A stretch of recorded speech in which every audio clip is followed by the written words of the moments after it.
अक्सर जब भी कोई नया कंप्यूटर या सॉफ्टवेयर लेने की सोचते हैं तो ये 32 बिट और 64 बिट वाला सवाल सामने आ ही जाता है ना। कंफ्यूजन तो होता है, पर चिंता मत कीजिए, आज हम इसे एकदम आसान भाषा में समझेंगे। तो आखिर ये 32 बिट या 64 बिट है क्या? इन नंबरों का मतलब क्या है? देखिए, ये सिर्फ नंबर नहीं है, ये तो आपके कंप्यूटर की पावर की कहानी बताते हैं। तो चलिए इस कहानी में थोड़ा और अंदर चलते हैं। अब इसको समझने के लिए सबसे पहले कुछ बेसिक बातें जान लेते हैं, और घबराने की बिल्कुल जरूरत नहीं है। हम इसे बहुत ही सिंपल रखने वाले हैं, इतना सिंपल कि हर कोई समझ जाए। तो देखिए, जब भी हम इन बिट्स की बात करते हैं ना, तो असल में हम बात कर रहे होते हैं ऑपरेटिंग सिस्टम यानी ओएस की।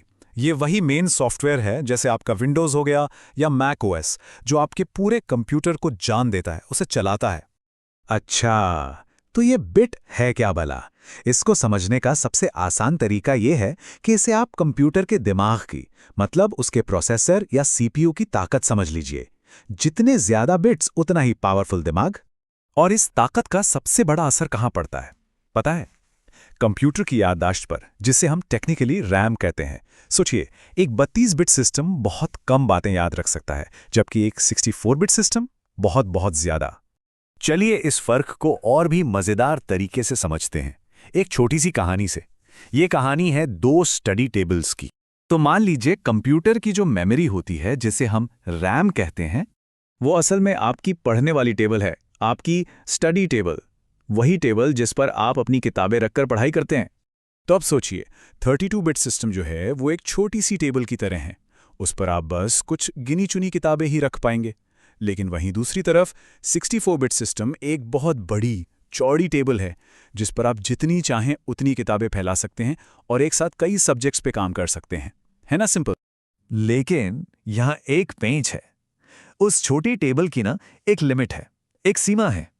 आप एक हद के बाद उस पर और किताबें रख ही नहीं सकते, भले ही आपके पास किताबों का पूरा ढेर क्यों ना हो।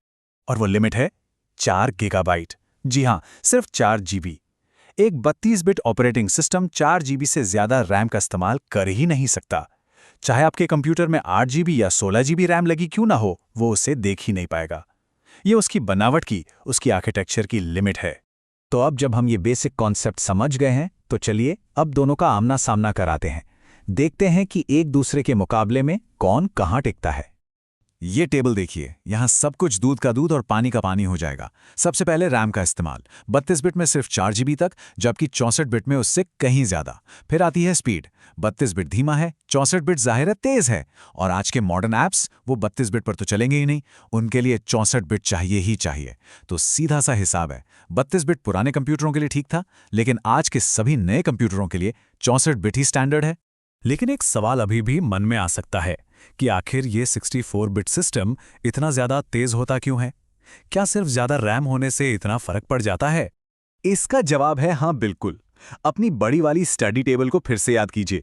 जब आपके पास ज्यादा जगह होती है तो आप एक साथ कई किताबें खोलकर रख सकते हैं, है ना? नोट्स बना सकते हैं, रेफरेंस देख सकते हैं, सब कुछ एक साथ। ठीक उसी तरह 64 बिट सिस्टम एक ही टाइम पर ज्यादा डेटा और ज्यादा काम संभाल सकता है, और इसीलिए वो तेज और ज्यादा एफिशिएंट बन जाता है। तो इतनी सारी बातचीत के बाद अब तो ये साफ हो ही गया होगा कि आज के जमाने में हमारे लिए सही चॉइस क्या है। खासकर अगर स्टूडेंट्स की बात करें तो उनके लिए 64 बिट ही एकमात्र और सबसे अच्छा ऑप्शन है। क्यों? क्योंकि ये आपकी पढ़ाई वाले ऐप्स को तेजी से चलाता है, ऑनलाइन क्लास के लिए ज्यादा भरोसेमंद है, और आज का कोई भी जरूरी सॉफ्टवेयर हो वो इस पे आराम से चलता है।